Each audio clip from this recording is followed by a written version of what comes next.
Sajid Kamal. I started my motorcycle and picked up a brown envelope containing the medicine from the pharmacy's main warehouse. Looking at the prescription, I noticed that it contained emergency medication for a severe breathing condition. I placed the package inside my delivery bag and headed toward the drop-off location. As I continued riding, the roads became darker and quieter. The freezing wind had emptied the streets, leaving behind an eerie silence that made the entire area feel unsettling.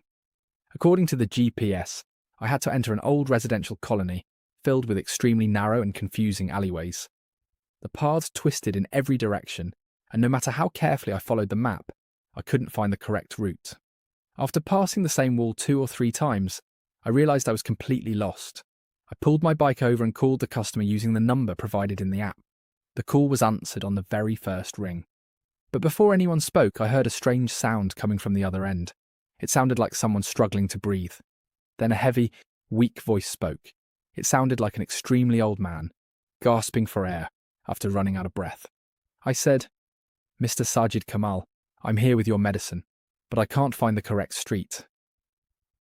In a low, raspy voice, he slowly began giving me directions.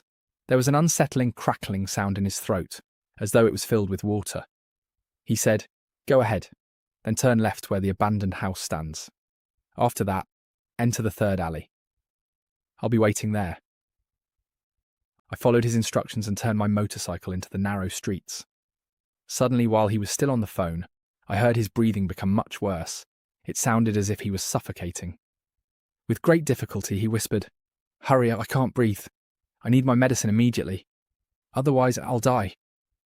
His desperate words filled me with fear, but I also felt sympathy for him. I accelerated my bike. However, another sound coming through the phone disturbed me. Behind his voice, I could hear something that sounded exactly like soil being dug, mixed with the sound of cold wind blowing. That strange noise made my fear grow even stronger. Finally, I entered the 3rd alley. There were only 4 or 5 old houses, all covered in darkness. At the very end of the alley, near a wall, I spotted house number 42B. I breathed a sigh of relief. At last, I had found the address.